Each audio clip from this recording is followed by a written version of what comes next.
gravando livros e fuxicos e no clima de final de ano, porque sim, 2021 está acabando. Eu vou compartilhar com vocês quais foram as minhas melhores leituras de 2021.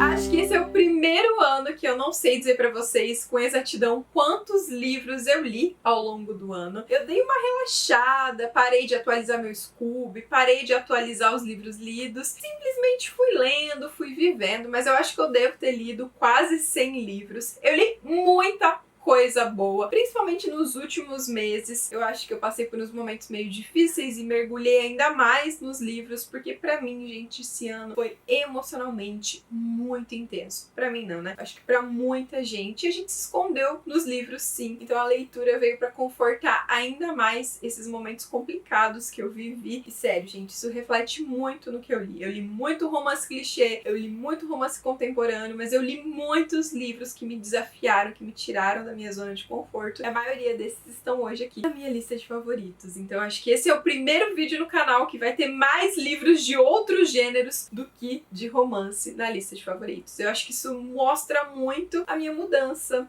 os últimos meses, o que eu vivi e quem eu tô me tornando como leitora. Porque sim, a gente tá sempre em processo de constante mudança, aprendizado, lendo coisas novas e faz parte da vida. Mas ó, antes de eu compartilhar com vocês quais foram as minhas melhores leituras do ano, já deixa seu curtir nesse vídeo. E se você já deixou seu curtir, se inscreve nesse canal, não custa nada e ajuda muito, muito, muito no crescimento do Livros e Fuxicos. E também o YouTube a entender que o meu conteúdo é relevante pra você e você seguir em 2022 recebendo as notificações do canal. Então vai, se inscreve, curte e já comenta aqui pra mim também qual foi a sua melhor leitura de 2021. Deixa nos comentários que eu vou olhar tudo, eu quero saber o que vocês leram de bom esse ano. Já vou começar com aquele livro que foi o melhor de fato. Foi assim, gente, o livro que abalou minhas estruturas, que fez eu querer me desafiar a ler gêneros diferentes, me trouxe uma nova visão dos clássicos. Enfim, gente, é um livro que me mudou, que me encantou, que fez um vídeo de resenha meu bombar no TikTok. E eu tô falando de O Retrato de Dorian Gray. Esse livro, gente, ele é simplesmente apaixonante. Mas o mais apaixonante aqui não é simplesmente a história do Dorian Gray, que muitos de nós conhecemos, porque já lemos na escola, já ouvimos falar da adaptação, que é esse retrato do jovem Dorian Gray que vai envelhecendo enquanto a figura, a pessoa real, não envelhece. Tem toda uma parte mística e fantástica por trás dessa história que cativa o leitor, que faz a gente querer entender, que faz a gente sofrer também com o personagem do Dorian. Mas, muito mais do que o livro em si, essa edição como um todo foi assim um grande tapa na minha cara, porque aqui a gente tem a edição não censurada desse livro. Esse livro já sofreu inúmeras censuras. A gente vê críticas que esse livro recebeu logo após a sua publicação. Nós temos um texto de apêndice aqui, logo nas primeiras páginas, que vai explicar mais como foi escrito, o motivo, o que levou o autor a escrever e também por que esse livro foi usado num tribunal contra o autor. Vocês têm noção que esse livro foi usado como prova contra o autor? Ele ficou 2 anos preso porque ele estava se envolvendo com outro homem. É assim, gente, é absurdo, é rico em história, é doloroso, é real. E eu vou panfletar esse livro até vocês lerem. E lerem nessa edição, porque essa edição é riquíssima, não é censurada, traz vários textos de apêndice. Pra mim é tudo que um clássico deve ser. Atemporal e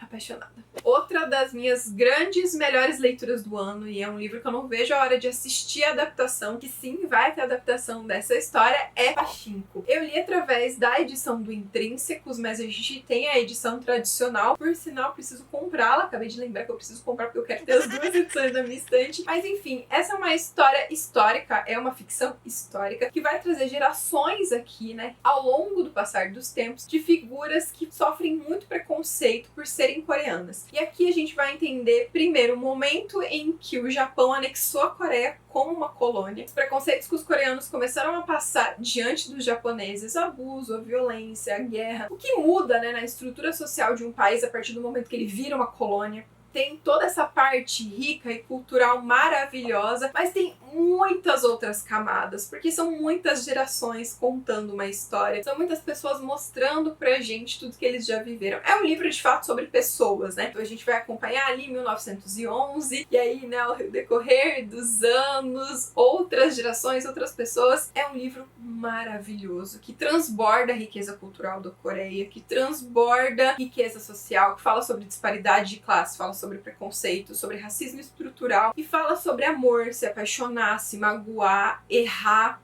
E assim, gente, você se encanta com os personagens, você cresce com eles, você chora com eles, você sofre com eles, e é tão real, é tão palpável. E é um livro muito denso em tamanho, mas ele é muito fácil de ser lido, porque como ele é narrado em períodos de tempo, você mergulha na história desses personagens e você não vê passar o tempo durante a leitura. Só que ele é em blocos, né? Exatamente por isso ele conta muitas histórias de muitas pessoas, de muitas vidas. Enfim, gente, é maravilhoso. É até difícil colocar em palavras o quanto eu me emocionei com esses personagens, porque de fato, pra mim, foi um dos grandes pontos altos dessa história. Os personagens, e principalmente as personagens femininas, elas são incríveis e elas são reflexos de como por muito tempo, e até hoje, né, as mulheres são tratadas de forma violenta, são abusadas, são caladas, são violentadas, são rotuladas, são roubadas, enfim, gente, é maravilhoso, é pura emoção. Pra quebrar um pouquinho o clima, também vamos falar de romance que aquece o coração. Eu acho que uma das coisas mais legais que aconteceu em 2021 foi que eu abri os olhos pras HQs. Já era um conteúdo que eu consumia, já tinha indicado algumas vezes aqui no canal, falado sobre isso, mas foi essa história aqui, Heartstopper, que também vai ser adaptado pro cinema, por sinal, que fez com que eu, de fato, queresse mais ler HQs, queresse ter mais HQs na minha estante, queresse entrar no Google e pesquisar as melhores HQs que todo mundo tem que ler. Sério, eu realmente fiz essas pesquisas porque eu tô apaixonada, sabe? Aqui nós temos a história de dois garotos, eles estudam na mesma escola, mas eles não são amigos, e aí eles vão acabar precisando frequentar ao mesmo período uma aula e dividir uma bancada. Isso vai fazer com que eles se aproximem, com que eles criem uma amizade. Um desses personagens sofreu muito bullying no ano passado na escola por ter se assumido gay, e o outro protagonista não se conhece como um garoto bissexual. Ele vai fazer isso ao longo das páginas. E é um livro que fala sobre amor, sobre amizade, sobre se apaixonar. Ele dá borboletas no estômago. Sério, é incrível! Mas muito mais que isso, fala sobre distúrbios alimentares, sobre relações familiares. É apaixonante, me fez suspirar, aqueceu meu coração. Foi um dos romances mais fofos que eu li esse ano. Por falar em HQ, também preciso falar sobre Maus. E aqui a gente já tem uma outra vertente. Eu comecei, né, retomei esse hábito de HQs, lendo HQs fofinhas, e aí me deparei com Maus, que é considerado uma das HQs mais incríveis de todos os tempos. Ganhou vários prêmios da literatura mundial e de fato merece, porque fala sobre a Segunda Guerra Mundial. Aqui nós temos um neto conversando com seu avô que sobreviveu à Segunda Guerra Mundial e contando vários casos dessa história desse avô, desde quando ele se apaixonou, desde quando ele casou, quando começou a guerra, quando ele foi pra guerra. É um livro que tem teor de memórias e exatamente por causa disso ele é extremamente palpável, ele é extremamente real, ele é extremamente emocionante. Tudo que envolve história, tudo que envolve guerra é algo que me emociona, mas eu tenho que dizer que a forma como o autor conduziu os fatos aqui, como ele foi mostrando, fazendo com que a gente mergulhasse, fez com que me desse saudade das conversas que eu tinha com meu avô muitos anos atrás. É realmente esse clima de você conversar com alguém que é história pura. Tanto é que o livro começa com isso, né? Meu pai sangra a história, porque na verdade é um filho conversando com seu pai. Eu que confundi as coisas que falei avô, mas enfim, é isso. É uma figura conversando com uma figura familiar e trazendo esse clima de emoção e de lembrança. É muito, muito, muito incrível. Matilda foi um livro infanto-juvenil que eu li pra sair de uma ressaca literária. Eu fiquei completamente apaixonada. Eu conheci a Matilda através da adaptação e, gente, foi assim maravilhoso. Sabe quando você tá precisando de uma leitura leve e que faz com que você relembre o motivo pelo qual você acredita nos livros? Matilda trouxe isso pra mim, sabe? Ele trouxe por que eu acredito na literatura, por que eu trabalho com literatura, por que eu leio? Por quê? Porque eu encontrei as respostas. Na verdade, eu relembrei as respostas através de Matilda. Eu realmente estava precisando ler esse livro. Na época que eu li, ele me tirou de uma ressaca literária, ele me tirou também daquela bad de tipo, ai meu Deus, produzindo conteúdo sobre livros na internet, será que é isso mesmo que eu quero? Então ele trouxe algumas reflexões importantes sobre o que significa literatura e também fez com que eu quisesse ler mais desse autor aqui. E é muito legal porque Matilda e o outro livro do autor, que é Fantástica Fábrica de Chocolate, vão ganhar uma nova edição pelo Grupo Editorial Record. Eu tô muito ansiosa pra essas edições e pra ler também a Fantástica Fábrica de Chocolates, porque sério, eu adorei a forma como ele escreve, ele é super irônico, sabe? De uma uma forma muito leve, afinal, é um clássico infanto-juvenil. Um livro que não é um clássico, mas eu tenho certeza que ele vai ser daqui a alguns anos, que é um livro que vai ser lido e discutido nas escolas brasileiras, é Torto Arado, e que foi uma das minhas melhores leituras do ano, sem dúvida. É um livro que a primeira vez que eu li ele, eu deixei passar muitas coisas, eu furei muitas coisas, interpretei muitas coisas erradas, e aí depois que eu fui retomar, eu revi algumas anotações, alguns dos meus quotes favoritos, eu entendi melhor. É um livro difícil, talvez, mas é um livro que vale muito a pena você ler, entender todos os mistérios que o autor aborda aqui. O autor tem várias formações que envolvem religiões de matriz africana, até mesmo a cultura africana, e isso reflete muito na escrita dele, mas mais sobre a história do Brasil, sobre o povo brasileiro, e é um livro que fala sobre duas irmãs, sobre família, sobre terra, sobre você viver da terra, sobre você precisar, sendo mulher, se provar, usar a violência às vezes pra ter sucesso. Enfim, gente, é um livro muito gente como a gente, que no final ele tem uma parte fantástica que encanta e que surpreende demais. Não é à toa que é um dos livros mais vendidos dos últimos tempos. Leiam essa história. E assim, gente, é um livro muito rápido de ser lido, mas que ele precisa de um tempinho pra você entender todas as facetas, tudo que o autor quis trazer. Quero muito ler outras coisas dele agora no ano novo. Outro livro que me surpreendeu muito, que é uma realidade fantástica, uma ficção, uma distopia, é Fahrenheit 451. Eu já tinha ouvido muita gente falar sobre esse livro, mas eu não imaginei que eu ia gostar tanto dele assim. A gente tá falando de uma realidade no qual a sociedade é proibido ter livros, falar sobre livros, consumir livros. O único entretenimento das pessoas são os telões que estão dentro das casas e que controlam muito dessa sociedade. Na realidade, o autor faz uma crítica que as TVs que vieram, né, para controlar, para que a sociedade pensasse de forma igual, seguisse os mesmos caminhos, quisesse as mesmas coisas. Enfim, e aí o autor vai trazer esse personagem que é um bombeiro, gente, que vai atear fogo em livros. Essa é a profissão dele. E aí, de repente, ele começa a se questionar por que ele faz isso, qual é o intuito disso. Enfim, é um livro cheio de questionamentos e aquela distopia ou ficção científica com início, meio e fim. Então é muito rápida de ser lida, é maravilhoso. Tem algumas notas aqui que envolvem o autor depois, a gente vê quantas vezes esse livro já foi publicado. Tem algumas críticas também que o autor quis fazer além das TVs, né, da época, muito a ver com censura, o quanto os livros estavam sendo censurados naquele período. Enfim, é um livro maravilhoso para quem ama livros e também para quem quer entrar nesse mundo da ficção científica. Eu mesmo amei do início ao fim. Fiquei assim, eletrizada com tudo que transborda amor pelos livros nessas páginas. Mas claro que a gente também ia falar de romance aqui, né? Eu li vários romances maravilhosos e um deles, eu acho que foi um livro que eu até li em vlog de leitura aqui no canal e que fez com que eu mudasse certas coisas, certos pensamentos, foi Um Salto para o Amor, da Ione Simões. Esse livro fala sobre a importância da terapia, sobre a cura, e eu precisei encarar muitas coisas dentro desse livro para também olhar para dentro. Eu acho que quando eu li esse livro, eu tava passando por um momento muito parecido com o da personagem. Ela tava surtando, eu também estava surtando, então juntas no nosso surto a gente foi olhar pra dentro e, peraí, precisamos de ajuda. Eu acho que rolou muita identificação aqui, por isso esse livro conversou tanto comigo. E é aquele tipo de romance que ele começa muito previsível, falando da protagonista, da vida dela, da família dela, dos sonhos profissionais, de possíveis crushes, e de repente é um livro que evolui pra muitos outros temas, dá vários tapas na cara do leitor, e é um livro que se passa no Brasil, que traz personagens com a nossa cara, com a nossa realidade. Então, assim, sério, foi apaixonante e muito emocionante fazer essa leitura. Clube do Livro dos Homens é um romance bem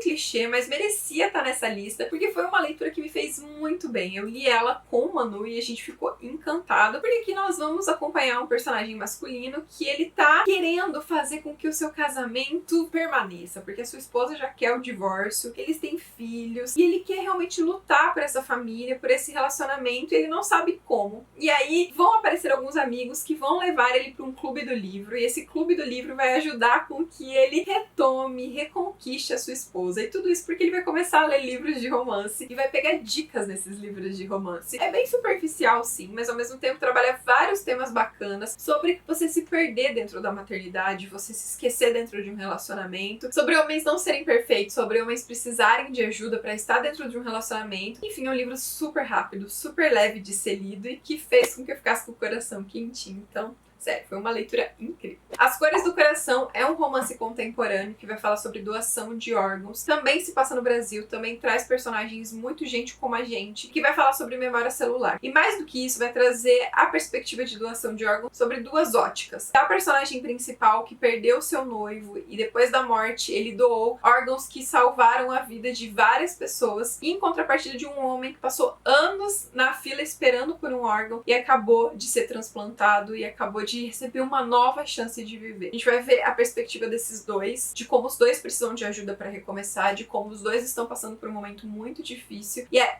belíssimo como a autora aborda essa temática. Eu nunca tinha lido isso de uma forma tão real, tão sincera, que me fizesse ter vontade de pesquisar sobre isso. E é muito bacana porque é um romance clichê, é um romance previsível, é um romance romantizado em vários aspectos, mas é um romance que tem riqueza de pesquisa, que tem riqueza de temática, que tem algumas questões sociais que são abordadas aqui. Tem um final muito rapidinho? Tem, mas é um livro que emociona e que faz com que o leitor aprenda. Sabe aquele tipo de romance que ensina? Então, é esse livro aqui. Malibu Renasce virou um dos meus livros favoritos da autora. Vocês sabem que eu gosto muito dos livros da Taylor, sou apaixonada por Daisy Jones, The Seeds, Os Sete Maridos de Evelyn Hugo, mas Malibu Renasce, cara, como conversou comigo esse livro, e eu não achei que eu ia gostar tanto assim. A grande parada aqui que fala sobre família, ele fala sobre o peso que às vezes a gente toma nos ombros, como se fosse nossa responsabilidade lidar com certos temas, com certos problemas, com certas inseguranças, com certos sonhos da nossa família. Rolou muita identificação quando eu tava lendo também, eu tava vivendo um momento assim parecido com alguns personagens de precisar me libertar de certas coisas. Então é um livro, gente, que é muito bom. Mostra quem a Taylor é, porque vai muito além do romance. É sobre personagens, é sobre uma família, é sobre pessoas que erram, mas também que tem aquilo de se identificar. Eu me identifiquei com alguns personagens, eu me identifiquei com alguns dilemas, porque as temáticas são muito simples que são trabalhadas aqui, mas exatamente por isso são extremamente reais, sabe? É o tipo de livro que também me ajudou a virar uma chavinha de coisas que eu precisava deixar pra trás. Vermelho, branco e sangue azul. Preciso falar, gente, quantas vezes eu falei desse livro aqui ao longo de 2021. Sério, virou um dos meus new adults favoritos, se não o meu new adult favorito. Eu acho que ele tem um romance cão e gato muito gostoso, mas ele tem uma construção dos personagens que vai muito além do romance, sabe? É amizade, é carinho, é paixão, é troca de e-mails, é troca de mensagens, é viagem. É sim. É um cenário muito bacana também, porque a gente tem aqui o filho da presidenta dos Estados Unidos e um dos príncipes da Inglaterra, então a gente tem uma parte política e cultural muito bacana. Só que é um livro que vai construir esses personagens, essas duas figuras. A gente vai entender muito mais quem eles são além do relacionamento amoroso. E eu acho que isso é uma coisa muito bacana de um livro de romance. É quando você consegue ir além. Então eu fiquei encantada, apaixonada, e eu quero ler tudo que a autora lançar. Não vejo a hora de ler o livro novo dela, que tá chegando aqui no Brasil, que tá com uma capa belíssima, por sinal. Vamos deixar a capa aqui.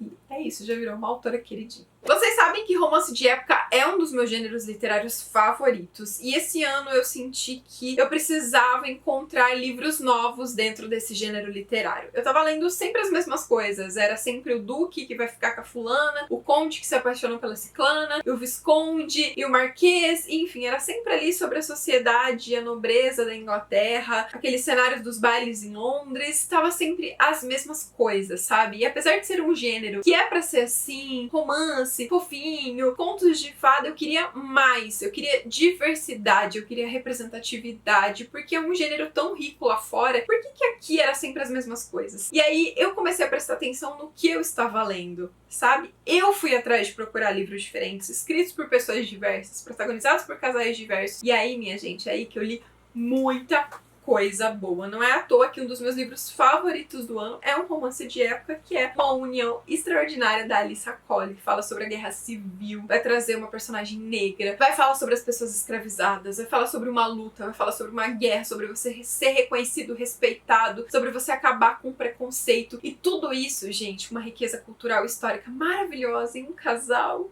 tão cão e gato, e um personagem que já começa rendido. Ele é um pouco mais velho que ela, e assim, ele tá encantado por ela, e ele simplesmente faz tudo que ela manda. Ela salva ele várias vezes nessa história, sério, porque tipo assim, ele também é um espião, os dois são agentes, né? Eles estão trabalhando através da união, em prol da união, pra acabar com a guerra. E aí, gente, ela vai salvar ele várias vezes, porque ele sempre se mete em enrascada, e é muito incrível. Claro que é assustador, tem alguns momentos super difíceis de dor, de guerra, de luta, de violência, Mas também é divertido, também é cão e gato e é apaixonante. Vocês precisam ler essa história. Eu acho assim, tipo, se você gosta de ler romance de época e você não leu esse livro aqui, então você tá lendo errado, cara. Vá ler essa história. Mas eu também preciso falar de Ventos de Mudança, que é outro romance de época escrito por uma autora negra, protagonizado por personagens negros. Aqui o casal, né, os dois são negros. E que também vai falar sobre Guerra Civil, só que é pós-Guerra Civil. A Guerra Civil já acabou. E eles estão reconstruindo a sociedade. Eles estão em New Orleans, que era uma cidade onde as pessoas escravizadas viviam. E aí tem todo um preconceito que ainda perdura mesmo pós-guerra. E essa mocinha que quer recomeçar, que quer ensinar as pessoas a lerem, porque quer que elas tenham uma nova oportunidade de trabalhar, de alcançar um novo futuro, novos postos de trabalho. Assim, é maravilhoso. E tem o nosso mocinho, que é o capitão. E tem... Ai, gente, eles são muito fofos. É um livro super rápido. Ele é muito clichê. Ele pode ser super comparado com os livros da Julia Quinn, quando a gente fala em estilo de escrita, sabe? Diálogos, família, e você quer o livro de todo mundo da família? É nesse estilo. Só que ele tem diversidade e representatividade, e tem cenas fofas e um cenário diferente, porque a gente tá nos Estados Unidos pós-Guerra Civil. Leiam esse romance. Se você quer mais ainda diversidade, você quer ainda mais riqueza cultural, por que não ler um romance de época / histórico que se passa no Egito? Porque a gente tem A Aurora da Lotus, da Babi Essete, que é um romance de época com um teor histórico um pouco maior. Na realidade, eu acho que é um romance histórico,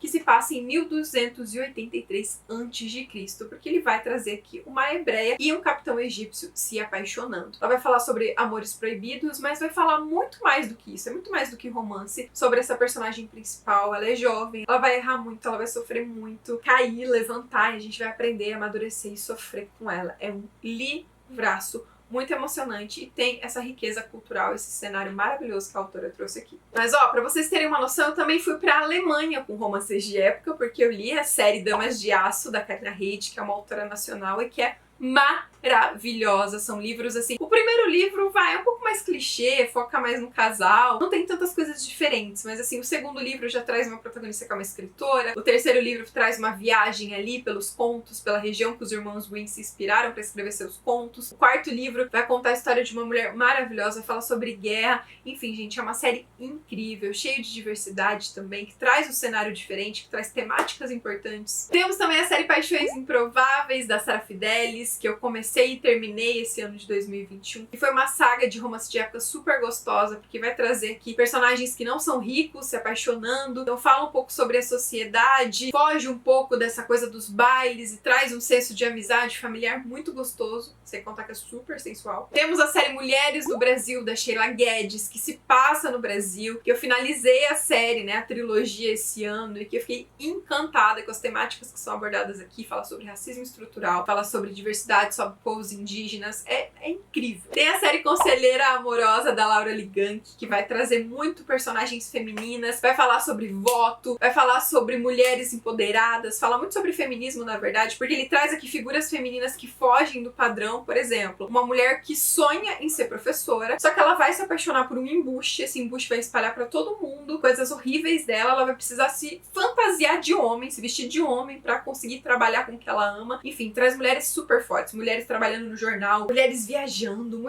enfim, mulheres desbravando o mundo. Tem Guia de Mecânica Celeste para Damas, que também foi um romance de época apaixonante, que traz mulheres desbravando o mundo e provando a sua potência, a sua força, que buscando credibilidade para trabalhar com ciência, para trabalhar com artes, para trabalhar com o que elas amam. Foi um dos primeiros romances de época LGBTQI+, que eu li e eu amei. E tem ainda a série dos irmãos True Love, que é outro romance de época que traz muita representatividade e diversidade, porque ele vai falar sobre uma camada de Londres que a gente raramente vê nos romances de época, porque aqui todos os nossos personagens são bastardos, eles precisam trabalhar para ter o seu próprio dinheiro, então abrir uma livraria, ter um hotel, uma construtora, um clube para mulheres, enfim, a gente vê personagens trabalhando, lutando para serem aceitos, para serem amados. É apaixonante. Ou seja, gente, li muito romance de época diverso e rico, porque eu procurei por esses romances e porque eu quis ler mais do que eu já estava acostumada a ler. Eu realmente quis sair da minha zona de conforto, mesmo quando eu tava lendo um gênero que é a minha zona de conforto. Ficou claro? Deu pra entender? Não. Mas é isso, é sobre procurar livros diversos dentro dos seus gêneros favoritos. E pra finalizar, um livro de não ficção.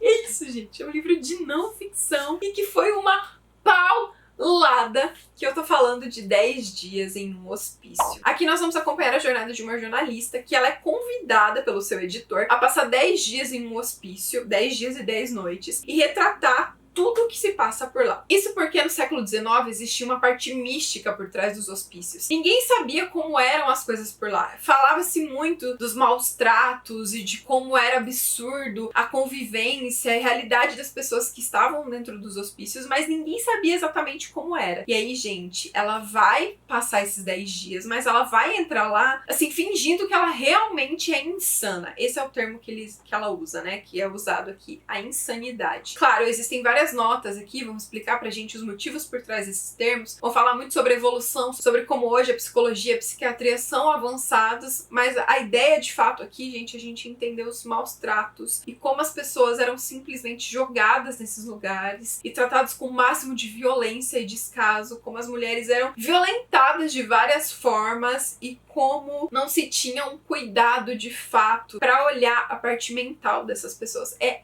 assustador. É um livro real, não é fácil de ser lido, mas é inspirador para você olhar para trás e ver o quanto nós já evoluímos e como nós estamos certos em lutar pelos nossos direitos, principalmente daqueles que são menos privilegiados. É um livro maravilhoso, é um soco no nosso estômago, eu acho que todo mundo deveria ler. É isso, gente, essas foram as minhas melhores leituras de 2021. É um reflexo de muita coisa boa que eu li, de muitos gêneros diferentes, estilos diferentes. A maioria desses livros tem resenha aqui no canal, então é só você procurar que você vai encontrar falando mais sobre essas histórias. Mas fica o meu apelo pra você dar uma chance, pra você se desafiar a ler coisas diferentes, pra você também se inspirar na minha jornada nesse ano, pra tentar descobrir mais sobre si mesmo, sobre o que você quer como leitor e sobre o que de fato te faz feliz quando o assunto é literatura. Lembra de deixar aqui nos comentários qual foi o seu melhor livro de 2021 e lembra também de curtir esse vídeo e se inscrever no canal, pra que em 2022 você receba todas as nossas notificações e seja bombardeado de indicações de livros maravilhosos. Ó, um super beijo e até mais. Tchau!